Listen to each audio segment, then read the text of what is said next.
네, 안녕하세요. 한국사회적경제연대의 정책기획위원장 강민수입니다.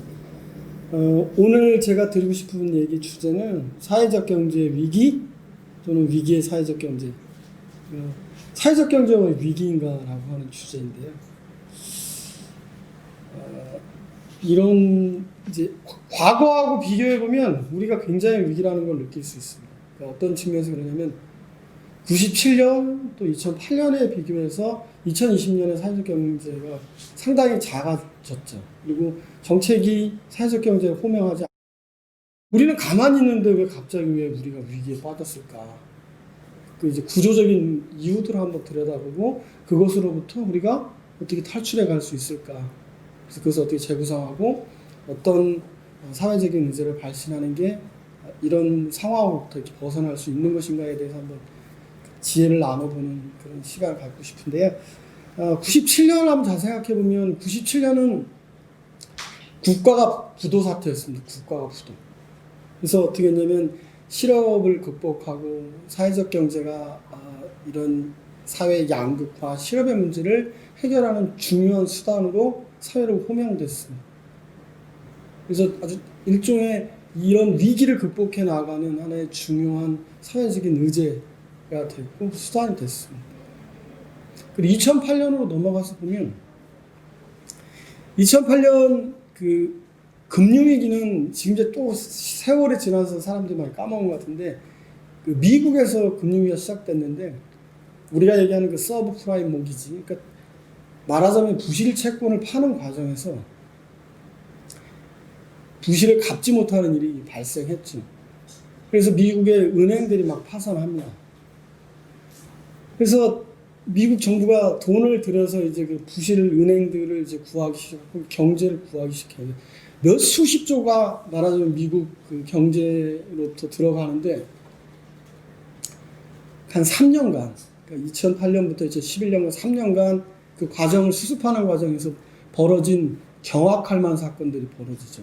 예를 들면 돈 줘서 은행을 구하고 일자리를 구하라 그랬는데 은행의 CEO가 몇십억씩 받고 나가는 거예요. 사람들이 가만히 있을 수가 없잖아요. 그래서 30명의 젊은이가 2011년에 미국의 월가를 점령합니다. 그게 그 유명한 아큐파이 월스트리트. 그럼 2008년부터 그 3년간의 과정들을 복귀해보면 자본주의 사회, 우리가 얘기하는 금융자본주의 사회의 모순이 아주 명징하게 드러나는 거죠. 그러니까 그 실물과 연계되지 않은 상품, 우리가 말하는 프라임이 아니라 서브프라임 팔아서 끼워서 팔고 가짜 상품이죠. 그래서 폭탄을 돌리고 그 과정에 폭탄이 터졌는데 그것을 수습하는 과정이 굉장히 부도덕하면서 이 과정에 사람들이 분노했고 그 과정에서 아큐파이 월스트리트가 일어난 거죠. 근데 이때 지구의 반대편을 보니까 스페인의 몬드라곤, 이태리의 볼로냐, 심지어 미국의 신협들이 위기를 잘 넘었지. 이것에 전 세계 충격을 받고 2011년 유엔이 협동조합이 위기에 굉장히 강한 모델이라고 하는 것을 이해하게 됩니다. 그래서 2012년을 세계 협동조합 해로 정하고 각국이 이 협동조합과 같은 사회적 경제를 통해서 위기를 돌파하라고 하는 주장들을 하게 됩니다. 이런 영향들이 당연히 우리나라에 들어오게 되고 그래서 2012년, 그러니까 2008년부터 시작된 금융위기를 극복하는 과정에서 다시 사회적 경제가 호명됩니다. 돌아가 생각해보면 1997년의 IMF 금융위기, 2008년 미국발 금융위기, 이런 위기들을 돌파하는 과정 속에서 사회적 경제가 그 문제를 해결하는 중요한 수단의 하나로 우리 사회에 등장했고 그래서 사회적 경제에 대해 사람들이 큰 관심을 가졌습니다.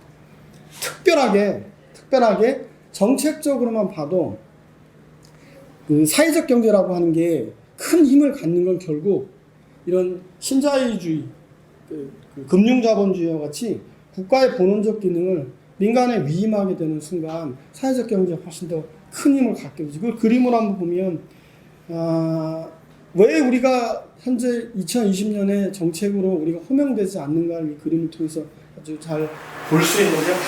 그 한 사회가 필요로 하는 사회 경제 서비스는 공급자라고 하는 주체 측면에서 보면 국가가 있습니다. 그다음 두 번째 마켓, 그 개인 기업 또는 영리 기업이라고 표현하고, 세 번째가 지금은 많이 사라지만 커뮤니티 이렇게 얘기하고, 국가도 시장도 근린 커뮤니티도 아닌 영역에 속하는 영역이 그 제3섹터 또는 사회적 경제라고 얘기하는 거죠. 자연스럽게 국가 역할이 줄어들면 시장의 역할이 커지거나, 아니면 시장의 역할이 줄어들면 사회적 경제 역할이 커지던 거예요. 그러니까 그 전체의 총량은 크게 변함이 없는데 어떤 역할을 하느냐에 따라서 굉장히 달라집니다. 근데 우리가 생각할 때 1997년도 사태였기 때문에 국가가 제대로 역할을 할 수 없었고, 금융위기 때는 그때 정부가 이명박근혜 정부입니다. 우리가 얘기하는 신자유주의 최고 단계죠. 국가가 자기 역할을 포기하고 국가 역할을 줄였죠. 상대적으로 시장이 커지고, 그 다음에 그것을 해결하는 과정에서 사회적 경제라고 하는 게 자기 역할들을 크게 호명하게 된 거죠. 그런데 2020년으로 돌아와서, 이 IMF로 돌아와서, 코로나 팬데믹으로 돌아와서 생각을 해보면, 문재인 정부가 아주 큰 역할을 합니다. 적극적인 재정 정책을 펴서 이 위기를 돌파하려고 합니다. 그래서 1차, 2차, 3차 추경을 하는데, 우리 사회에서 근본적 변화가 좀 있다고 생각하는데, 2차 추경은 굉장히 놀라운 건데요. 재난지원금을 준 거예요. 개인에게. 이게 12조 2천억인데 그 재난지원금 우리 국민이 99.5%를 받았습니다. 무슨 얘기냐면, 국가가 하는 일에 개인이 이게 효능이 있구라고 하는 것을 느끼기 시작하는 거예요. 근데 국가가 큰 역할을 하게 되니까 상대적으로 사회적 경제가 담당해야 되는 역할이 줄어든 거죠. 우리는 아무것도 안 하고 있었는데 갑자기 개구리에 냄비가 된 것처럼, 냄비 속에 개구리가 된 것처럼 억울하게 위기 상황에 빠져 있는 거죠.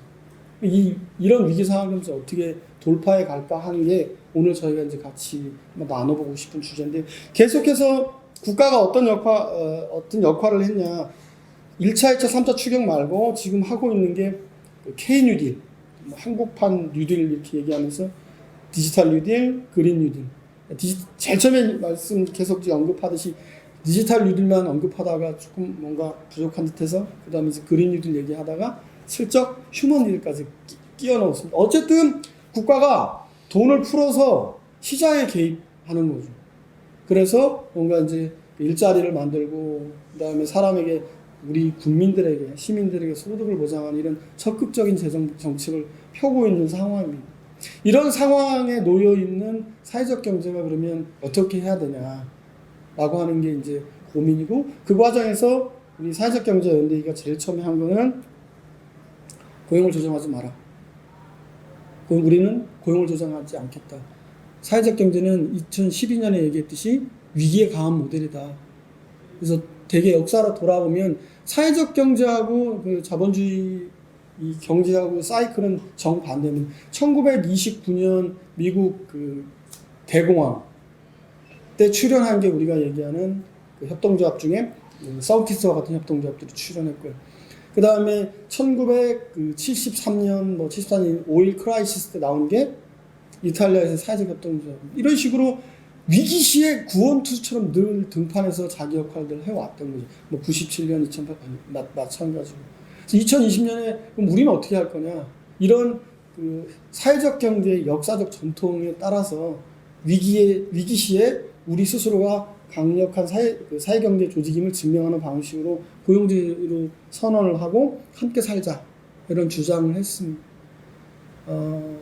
감동적인 사례들이 많이 있었고요. 그래서 고용을 조정하지 않기 위해서 빚을 내서 고용을 유지한 사례도 있고, 그 다음에 적극적으로 요청을 해서 고용유지 지원금들을 활용해서 진짜 피눈물 나게 우리 스스로가 위기에 강하고 사람 중심의 경제 조직이라고 하는 것을 증명하고 있습니다.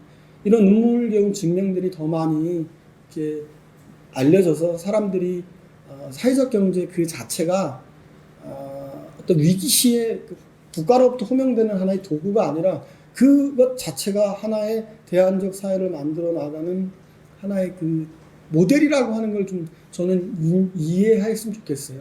그게 이제 제가 드리고 싶은 얘기인데,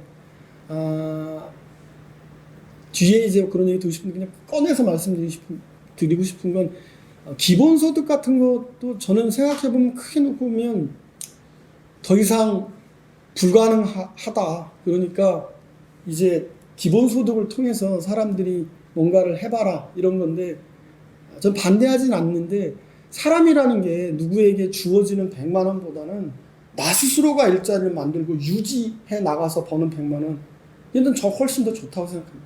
그래서 이 100만 원은 누구에게 받는 100만 원은 100만 원이 아니라 내가 벌어서 쓰는 100만 원은 인간의 존엄과 저는 관련돼 있다고 생각해요. 그래서 사회적 경제는 인간의 이런 존엄, 더 근본적으로는 풀이 자유롭다는 거를 저는 오히려 더 다른 표현을 하면 프리덤 투도하는 것, 자유로운 게 아니라 무엇을 할 자유가 있는 게 훨씬 더 본질적인 자유라고 생각하거든요. 그런 측면에서 사회적 경제는 무엇을 할 자유를 사람들에게 주는 그런 기업이고, 자기들 스스로 일자리를 만들고 유지하는 그런 경제인 거죠.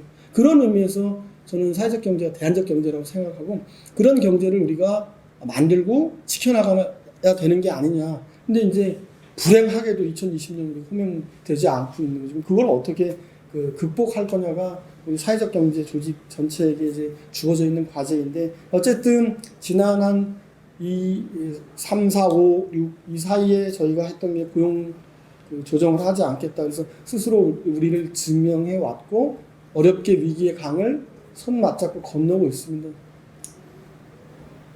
그 다음에 이제 어떻게 해야 될 거냐라고 하는 건데요.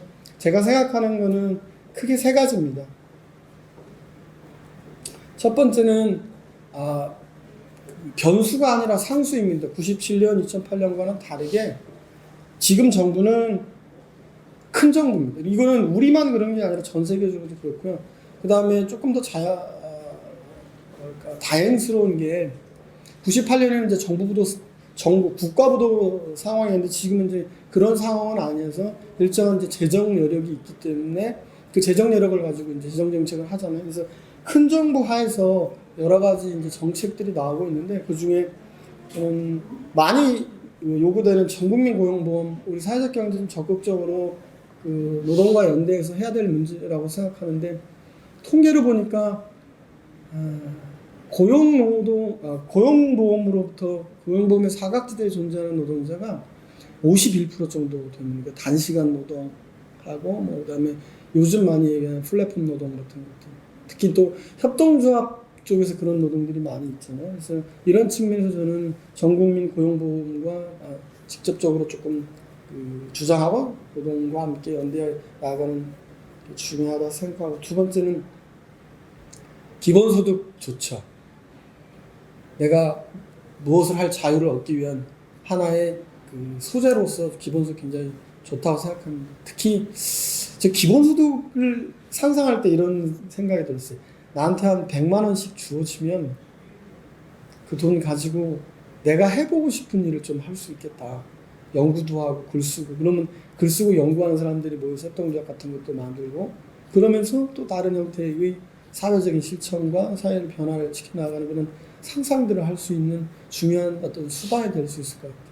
그런 측면에서 기본소득과 사회적 경제라고 하는 조합은 괜찮은 조합인 게 아닌가. 그래서 그런 것들을 이 정부 하에서 좀 많이 좀 전시시켰으면 좋겠어요. 이런 의미. 그러니까 이런 정부가 또 들어오리라는 보장도 없잖아요. 그리고 우리 국가 재정이 이런 식으로 계속 좋은 상태로 갈 거라고 하는 것도 예상하기 어렵고, 그래서 물 들어왔을 때 노저우라고 조금 멀리 전진해서 뒤로 못 들어오게 하는, 그러니까 일종의 좋은 걸 한번 경험하면 밑으로 못 내려오는 일종의 하방 경직이 있다고 그러잖아요. 그런 것들 우리 국민들이 이미 재난 소득을 통해서 경험했고, 그런 경험들을 기반으로 해서 조금 더 공격적으로 전국민 고용보험과 기본소득 같은 것들을 사회적 경제가 주장해도 좋겠다. 근데 이제 이거는 정부의 역할이죠. 우리의 롤은 아닌 것 같아요. 그러면 이제 두 번째, 우리는 뭘 할 거냐 문제, 요구하는 거. 말고 나는 뭘 할 건데 어떻게 할 거냐인데 두 번째 제가 요구하고 같이 고민해 보고 싶은 거는 우리 아까 얘기하는 K 뉴딜 있지 않습니까? 한국판 뉴딜 이거를 사회적 뉴딜, 소셜 뉴딜로 한번 바꿔나가면 어떨까? 그래서 디지털 뉴딜, 그 다음에 그린 뉴딜, 뭔가 부족해서 휴먼 뉴딜이 있는데 그 중에 하나를 사회적 뉴딜로 하나 해보면 어떨까?